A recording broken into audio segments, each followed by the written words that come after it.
in that passage, there's a lot of descriptions about Jesus, and one of them is used at least twice. It uses the word firstborn, and I'm wondering what that actually means. What do you think it means, Pastor Daniel?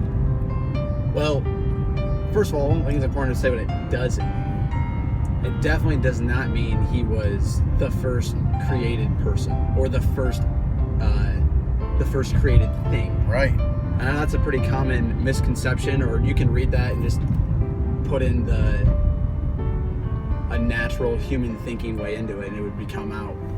He's the first created individual, but that clearly goes against the rest of Scripture, because we know that he was in the beginning with God. We know that he was instrumental in creation, as Hebrews tells us.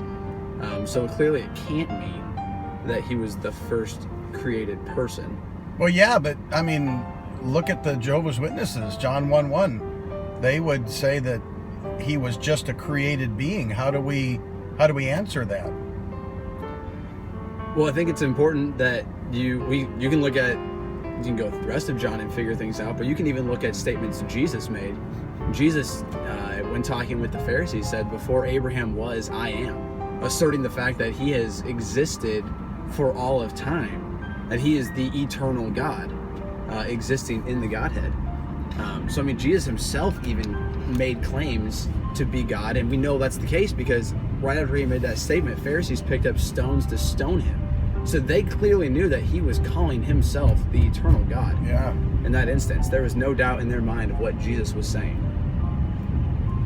Yeah, no, I mean, for sure, their mistranslation of John 1:1 is there's no evidence that they can translate it the way they did, and so you're right, they have gotten at that all wrong. And if there are people who come to our doors, and Mormons and Jehovah's Witnesses who try to teach us otherwise, we need to be able to define the fact that he is the preeminent one, that he is the sovereign one over creation. He is the creator himself.